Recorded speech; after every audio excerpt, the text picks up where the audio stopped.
Drama serial गुड्डी की next episode में आखिरकार औरंगज़ेब ने अपना असली चेहरा दिखाई दिया है।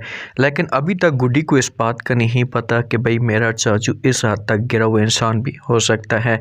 जिस दिन ये सब कुछ पता चल गया गुड्डी को, तो गुड्डी कभी भी अपने आप को माफ़ तक नहीं करेगी, क्योंकि ये तो बड़ा अच्छा समझती थी अपने चाचू को। ये समझती थी कि चाचू मेरी बहुत ज़्यादा फेवर करता है और मेरे बारे में अच्छा किसी भी तरह से शाजिया इमोशनल होकर जो वो हमारी गुड्डी को अपने घर में लेकर चली जाती है। लेकिन जहाँ पर इशरत को खौफ आना शुरू हो जाता है कि ये जो लेकर गई है शाजिया, तो इसे कुछ ना कुछ अपना काम निकलवाना चाहती है। तो खाने की टेबल पे बैठे होते हैं तो इसे अपनी बेटी सोनी के साथ ये बात शेयर करती है। इसे कहती है कि मैंने जो वो शाजिया की आंखों के अंदर मकारी देखी हुई है, मुझे ऐसा लग रहा है कि ये सिर्फ और सिर्फ कोई चाल हो सकती है इसके पीछे, और कुछ भी नहीं हो सकता। इसे अपना कोई ना कोई काम निकलवाना चाहती है।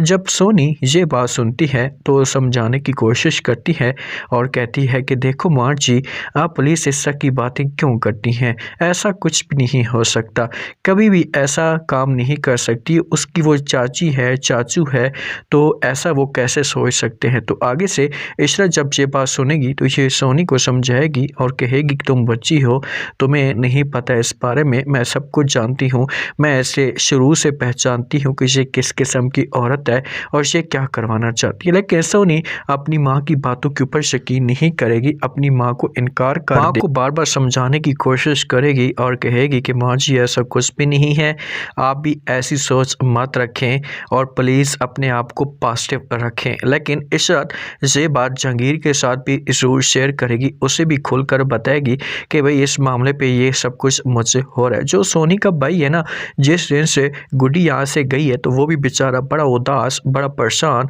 और किसी के साथ बात तक नहीं करता, क्योंकि इसका जो दिल था ये गुड्डी के साथ लग चुका था। तो इसी पर अपसेट बैठा होता है तो सोनी इसके पास आती है, आकर बात करती है और कहती है कि क्या वजह है भाई, आप इतने उदास इतने परेशान क्यों हैं। तो आगे से भाई कहता है कि गुड्डी चली गई, इसी वजह से मैं उदास और परेशान हूँ।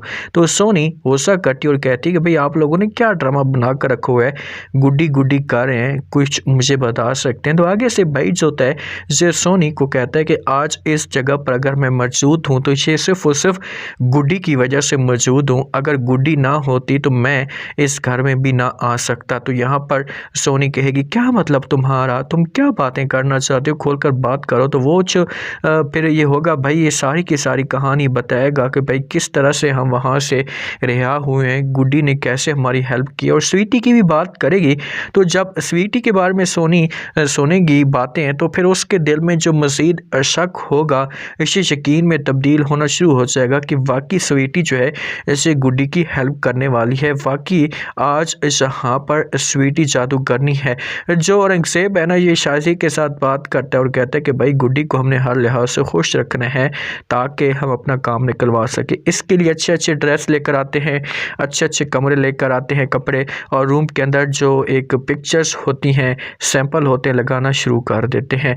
तो शाजी वहाँ पर बात करती है, रूम के अंदर जिस वक्त मौजूद होते हैं। शाजी कहती है गुड्डी वापस आ चुकी है तो हमारे जो हालात होंगे इससे ठीक होना शुरू हो जाएंगे। तो ये बातें जब जहाँ पर औरंगज़ेब सुनता है तो वो जवाब देते और कहते हैं कि हाँ गुड्डी अब हमारे हालात चेंज करेगी। तो वो जैसे ही ये बात गुड्डी सुनती तो बड़ी परेशान हो जाती है कि भाई मैं कैसे हालात चेंज करूँगी, मुझे अब कैसे पता है कि मैं आप लोगों के हालात चेंज कर सकती हूँ। गुड्डी इस मामले पे कंफ्यूज तो हो जाती है, उसके दिमाग के अंदर शक तो चलना शुरू हो जाता है कि भाई आखिरकार दाल में कुछ काला सूर है। लेकिन औरंगज़ेब इसके साथ ऐसा ऐसा खुलकर ये बात करेगा। अब इनकी चाल ये है कि हम पैसों की जब भी डिमांड करेंगे तो ये जो गुड्डी होगी हमारे पैसे फ़ौरन पूरे कर लेगी, हर चीज़ सब कुछ ठीक हो जाएगा।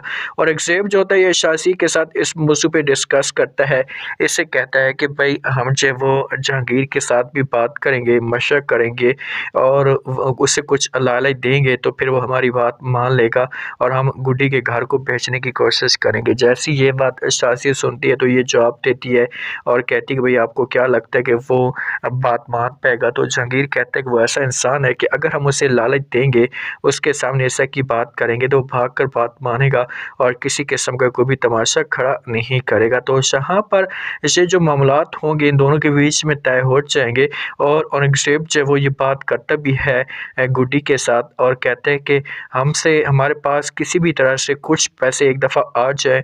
उसके बाद में से वो गुड्डी को अपने जो भाई की ख्वाब था उसका, जो उसकी च्वाइस थी वो मैं पूरी करता और गुड्डी को घर लेकर दे देता। तो गुड्डी यहाँ पर बड़ी कंफ्यूज हो जाती है जब इसक की बातें सुन। इसके जहन में अजीब तरह के ख्यालात आना शुरू हो जाते हैं कि भाई ये जो मेरा चाचू है इसे कैसी बातें कर रहा है। लेकिन ये स्वीटी के पास जाएगी, इसके सामने बात करेगी कि भाई मुझे कुछ पैसे चाहिए, मैं पैसों के लिए अपना घर से अपने पापा की ज़ात को ताज़ा करना चाहती हूँ, उनकी निशानी लेना चाहती हूँ। तो स्वीटी जो होगी इसे हेल्प करेगी गुड्डी की और गुड्डी को जो पैसे ला कर देगी। लेकिन पैसे जब आएंगे तो इसे हमारे औरंगज़ेब वालों का मुंह नहीं भरा जाएगा और इसे फिर और भी ज़्यादा पैसों की डिमांड करेंगे। लेकिन ऐसा गुड्डी के सामने अपने चाचू की जो असली असलियत है इसे खुलकर आना शुरू हो जाएगी और फिर जाकर गुड्डी को इस मामले पे यकीन होगा कि यार मेरा चाचू किस किस्म का गिरा हुआ इंसान। अब नेक्स्ट एपिसोड में क्या ट्विस्ट पैदा होता है आप लोगों ने लास्ट में